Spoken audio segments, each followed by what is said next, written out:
Bom, gente, a gente vai corrigir agora esse exercício aqui, também da SpaceX. Ele falava assim, ó. Encontre a solução da inequação logarítmica. E a inequação era essa dali. Log de x quadrado menos 4x mais 3 na base 1/3 maior que menos 1, tá?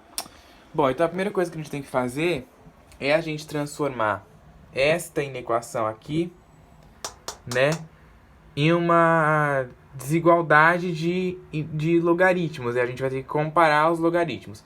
Então tem que ter um logaritmo deste lado e um logaritmo deste outro lado. Para a gente fazer isso, você tem que buscar técnicas, buscar algum mecanismo para que você possa fazer isso.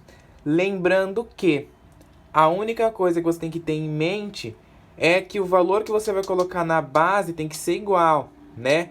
Porque a gente só compara os logaritmandos, a gente só faz isso daí se, por exemplo, ó, se a gente tiver aqui o log de A na base B maior que o log sei lá, de C na base B, o A só é maior do que o C, né? Eu só posso considerar os meus logaritmandos aqui se as bases forem iguais, tá? Ó, mesmo que o logaritmando seja diferente, a base sendo igual, eu consigo usar a propriedade, né? Vou pegar só os meus logaritmandos e vou conservar a minha desigualdade.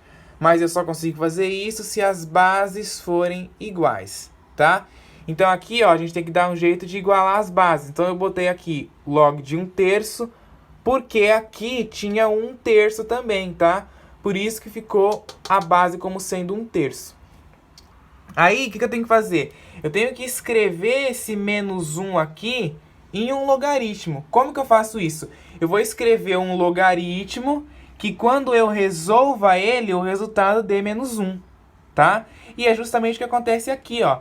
Se eu tenho o log de 1/3 na base 1/3, da propriedade de logaritmo, quando eu tenho o meu logaritmando igual a base e um número elevado aqui, eu vou conservar, eu vou considerar só este número que está elevado, que no caso aqui é o meu menos 1, tá? Então por isso que eu arrumei e deixei desse jeito. Mas antes da gente continuar isso aí, vamos cair aqui na condição de existência, tá? A condição de existência de onde tem incógnita, que no caso aqui, ó, é no x quadrado menos 4x mais 3. Então, x quadrado menos 4x mais 3 tem que ser maior que zero. Uma inequação do segundo grau, resolvo como uma equação do segundo grau e estudo o sinal. Então tá aqui, ó, x quadrado menos 4x mais 3 igual a zero. Vou resolver aqui por soma e produto, ó. A soma é menos b sobre a, o b é menos 4, então fica menos 4 sobre o a, que é 1, né? Menos com menos dá mais, 4 dividido por 1 dá 4. E no meu produto aqui, ó, é c sobre a. O c vale 3, o a vale 1. 3 dividido por 1 dá 3. E aí eu penso em dois números que somados dão 4 e multiplicados dão 3. Esses números são 3 e 1, tá? Aí eu boto aqui na minha reta, né, bolinha aberta em ambos, né, porque tem que ser só maior. Boto o 3 e o 1 e pego os valores que são maior que zero, ou seja, os valores positivos. Aí eu olho aqui na parábola, ó, os valores positivos são os valores que estão acima da parábola aqui. Então eu pinto os valores à direita do 1 e os valores à esquerda do 3. Então a minha solução é x menor que 3 ou x maior que 1. E chamei isso aqui de primeira solução. Agora sim a gente vem, ó, para a parte que realmente interessa, ó. Aquela equação lá que eu fiz, né, escrevi o menos 1 que eu tinha lá de um outro jeito. Aí eu vou conservar aqui, ó, só o meu menos 1. Então, cancela os logaritmos, né? O log de 1/3 ali com o log de 1/3 aqui cancela. E vai ficar só... A gente vai ficar só com o x quadrado menos 4x mais 3. Um detalhe muito importante, que a nossa base aqui, ó, está entre 0 e 1. Então eu vou inverter a minha desigualdade, tá? E 1/3 elevado a menos 1. Lembrando que isso aqui a gente copia, tá? Eu vou utilizar só o menos 1, porque é o resultado que deu aqui, né? Eu escrevi um logaritmo que dê esse mesmo resultado. Mas não significa que eu vou usar só o menos 1. Aqui eu vou usar os logaritmandos, tá? Esse logaritmando aqui e esse. Aí vai ficar x² menos 4x mais 3 menor que 1/3 na menos 1. Aí, ó, eu copiei esse lado aqui e eu só arrumei 1/3 elevado a menos 1. 1/3 elevado a menos 1 é 1 sobre 1/3. E aí eu fiz até aqui no cantinho, ó, 1 sobre 1/3 é a mesma coisa aqui. Isso aqui é uma divisão de fração. Então é a primeira fração, eu escrevi o 1 em forma de fração. 1 sobre 1. Dá 1, escrevi o 1 em forma de fração. E o 1/3 eu multiplico, eu inverto, né? Na divisão de fração eu conservo a primeira, multiplico pelo inverso da segunda. Então estava 1/3, agora ficou 3 sobre 1. E isso aqui, ó, dá uma vezes, se eu dividir direto, né, ó, 1 dividido por 1 dá 1, 3 dividido por 1 dá 3, 1 vezes 3, 3. Tá? E aí, então, 1/3 é a mesma coisa que 3. Aí eu pego esse 3, passo ele pro lado de lá negativo. Aí vai ficar x² menos 4x mais 3 menos 3 menor que 0. Mais 3 menos 3 dá 0. E só sobra x² menos 4x menor que 0. Isso aqui é uma equação do segundo grau, incompleta, que não tem a letra C, né? Então a gente pode fazer isso aqui botando x em evidência.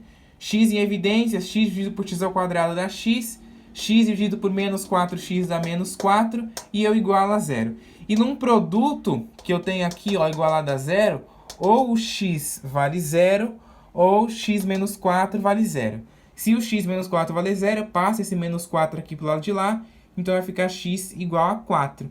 E aí eu já descobri as minhas raízes, que é o 0 e o 4, então eu boto na reta aqui, ó. Bolinha aberta no 0 e no 4, e ele quer valores menores do que 0. Menores. Então, eu olho aqui na minha parábola, lembrando que a parábola voltada para cima, porque o x aqui, ó, é positivo. Então, os valores negativos vai ser bem aqui, ó, entre o 0 e o 4, né? Onde a minha parábola está aqui para baixo. Então, o x aqui da minha solução vai estar entre 0 e 4. E eu chamei isso de segunda solução. Aí, a minha solução do exercício é justamente a intersecção da primeira solução com a segunda. A primeira solução era aquela lá, ó. O x é maior que 3 ou o x é maior que 1. Então, escrevi aquilo lá aqui, né? Ó, o x é maior que 3 e menor que 1. Bolinha aberta em ambos. E escrevi essa daqui, com x entre 0 e 4. Então, tá ali, ó, x entre 0 e 4. E aí, na hora que eu faço a minha intersecção, né, ó, eu posso observar que o único espacinho, o único pedacinho que vai estar nos dois, ó, é esse pedacinho aqui e esse outro pedacinho. Essa parte aqui não está aqui e essa outra parte aqui não está aqui. Então, é só esses pedacinhos. Então, a minha solução aqui, ó, vai ser o x entre o 0 e o 1 ou o x entre o 3 e o 4, sem incluí-los, tá? Ó, a solução x pertencente aos reais está o quê? O x está entre 0 e 1 ou o x está entre 3 e 4.